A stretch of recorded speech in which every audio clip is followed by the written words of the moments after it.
هي الحلقات تحفظني بآيات من القرآن، هي الحلقات تملأني بحب المصطفى العدنان، هي الحلقات تحفظني بآيات من القرآن، هي الحلقات تملأني بحب المصطفى العدنان.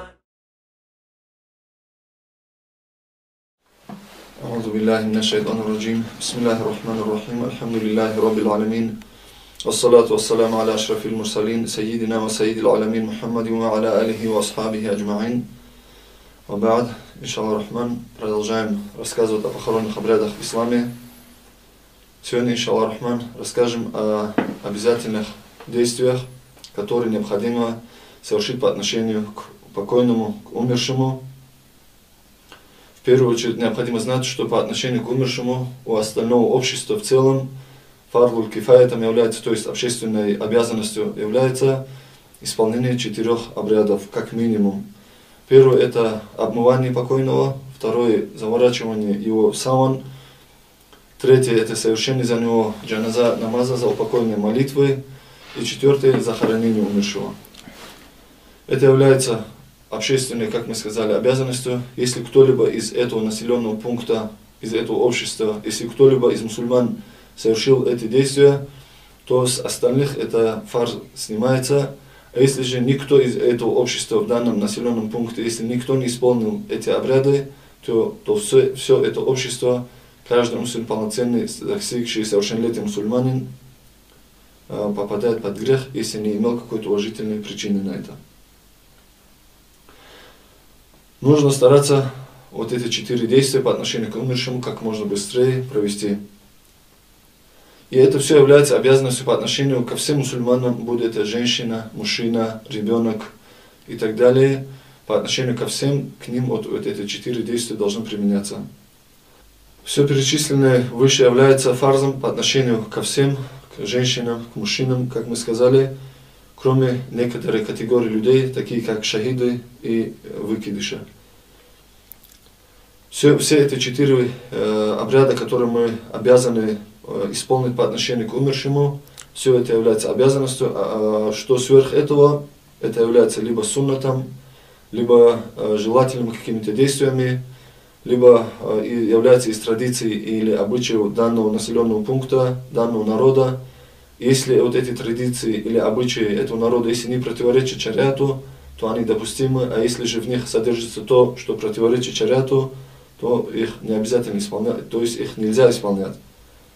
Если 4 эти обряда выполнены, то беспокойство, что остальное все, какая-то молитва не была прочитана, какие-то вещи не были исполнены, то из-за этого спорить среди людей какие-то разногласия разводить, этого, конечно, не стоит.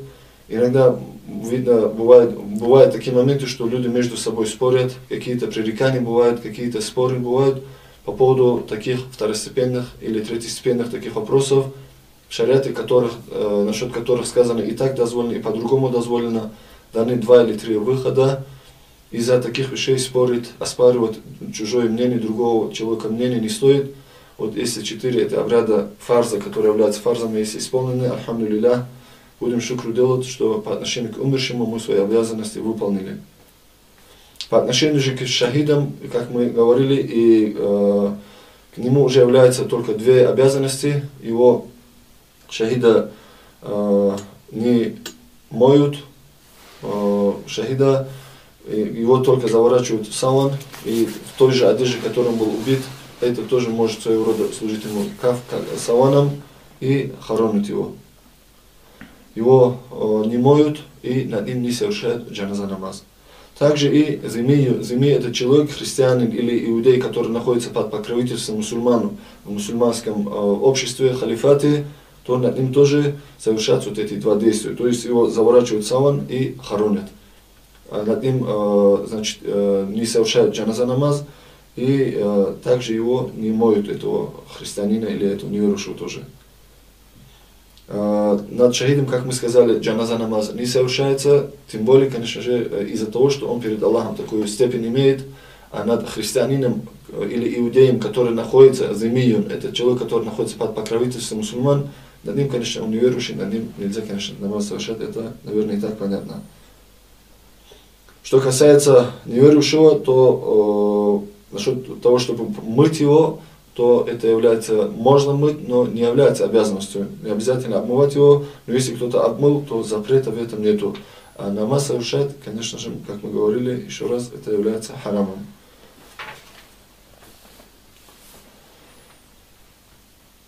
Теперь, что касается минимального общие сведения об обмывании покойного, надо сказать, что первым из этих 4 обязанностей по отношению к умершему, в первом месте идет, конечно же, обмывание покойного.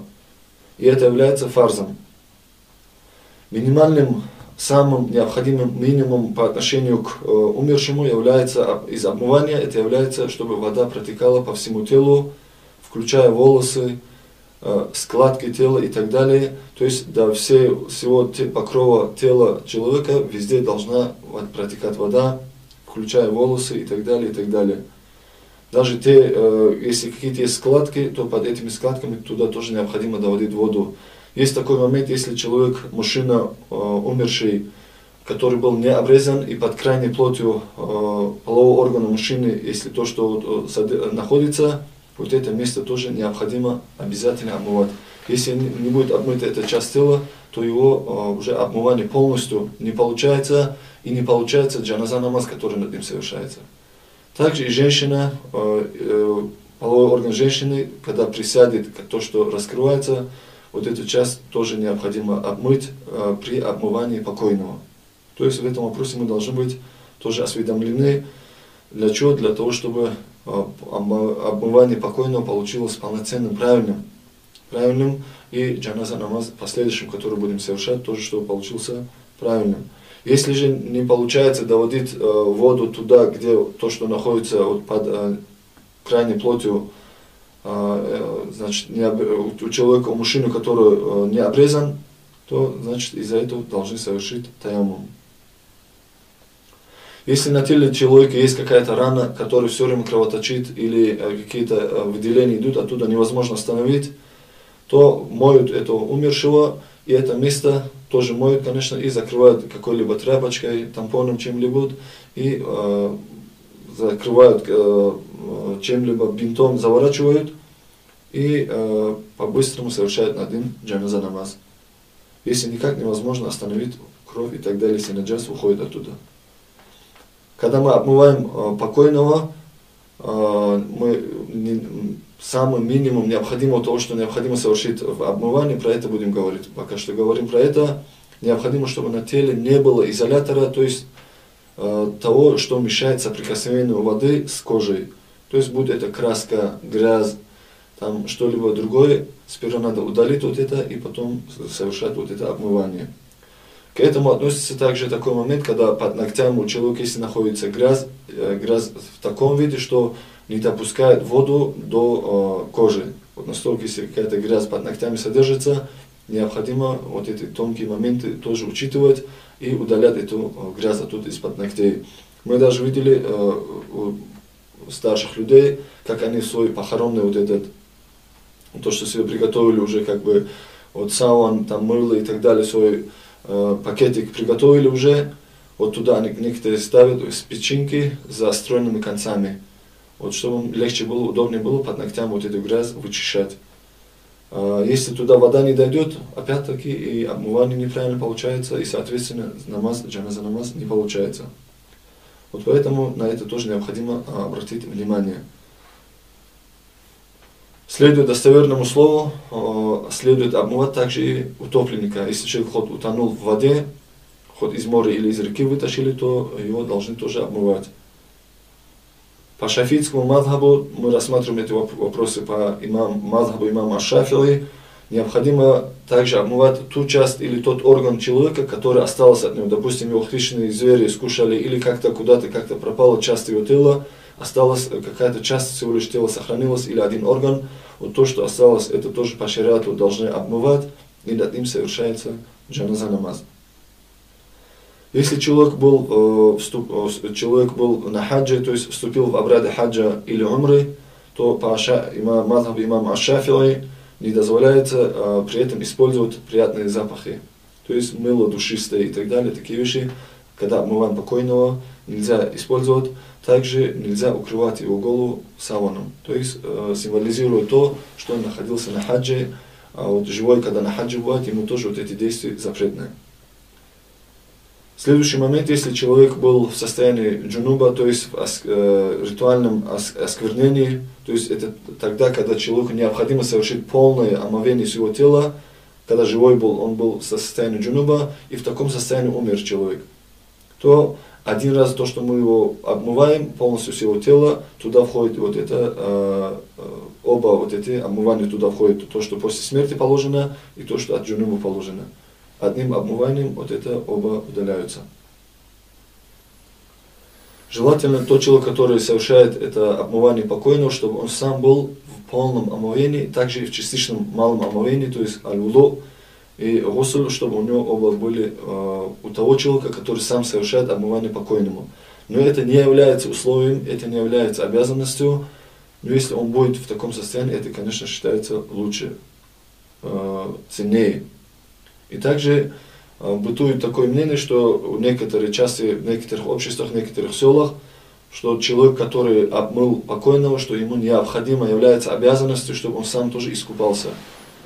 Тут понятия чуть-чуть иногда путают, это не является обязанностью тому человеку, который искупал покойного, обмыл его, для него самому искупаться фарзом не является, но однако является суннатом, ценно это совершать, желательно это совершать. И лучше, конечно, это, если получается, совершить это.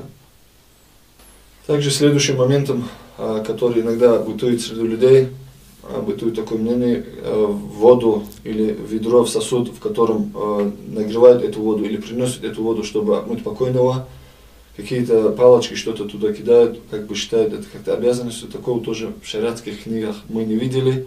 Но есть другой момент, когда в эту воду листья или вот ююбы, там есть специальные, значит, растения, их вот это что-то ставят туда, чтобы эту воду чуть-чуть от нее еще приятный запах был. А так вот кто-то что-то разные, какие-то палочки туда кидает, что-то кидает, такого в шариатских книгах не видели. Поэтому, если не знаем, лучше не следовать за такими вещами. Что касается намерений для обмывания покойного, по мнению ученых алимов, большинства ученых, что это говорится, что это не является обязанностью совершать намерение для того, чтобы обмывать этого покойного. Но есть ученые, которые говорят, что это обязательно. Поэтому Аль-Буджарими, ссылаясь на Ибн Хаджара, рахимахумуллах, говорит, что лучше все-таки совершить намерение, хотя это не является обязанностью. Но есть алимы, разногласия, хиляф есть. Поэтому, если сделаем намерение, лучше будет, наверное, и намерение тоже будем совершать. Я намереваюсь совершить обмывание этого покойного. Вот таким образом совершаем ният и можем купать этого человека.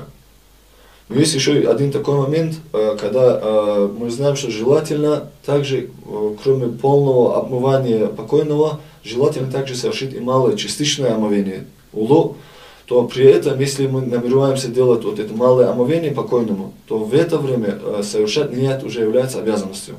Поэтому в шариате говорится, что есть такое правило, есть такое деяние, которое само является фарзом, но ният для него суннат. То есть имеется в виду полное омовение. А если говорить такое деяние, само оно является суннатом, но намерение для него является фарзом. Это относится к малому омовению для покойного. То есть само делать это суннат, обязанностью не является, но намерение, если все-таки решили делать, то намерение обязательно для этого делать. Если нет воды, то совершать мы будем таяммум. Для таяммума тоже такое же решение насчет намерения.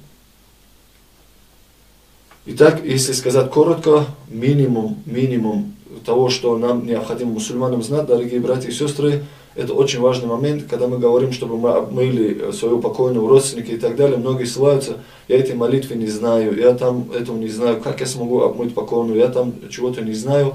Когда большое это видится им, невозможной задачей кажется, но если человек постарается, если чуть-чуть послушает, понятно будет то, что это не является таким уж трудным делом. Минимум обязанностью по отношению к именно в обмывании, по отношению к умершим, что является? чтобы удалив нечистоты, которые находятся на ее теле, удалив изолятор, если есть что-то препятствующее соприкосновению воды с его телом, удаляем это и полностью до всего тела доводим воду. Элементарно, ничего трудного нету. Полностью до всего тела доводим воду. Откуда начать, что начать, это остальные деяния, это все суннат, желательно, но если их не совершить, от этого омывания получается тем не менее. Но есть более ценнее, конечно, там определенным образом делать, но если не знаем, просто до всего тела доводим воду. Доводим воду везде. Волосы, под волосами, под ногтями и так далее, куда положим, полностью доводим воду. И вот хотя бы эти знания мы должны, дорогие братья и сестры, знать. Иметь эти знания. Пусть Аллах дарует нам полезные знания. Алхамдулиллахи раббил.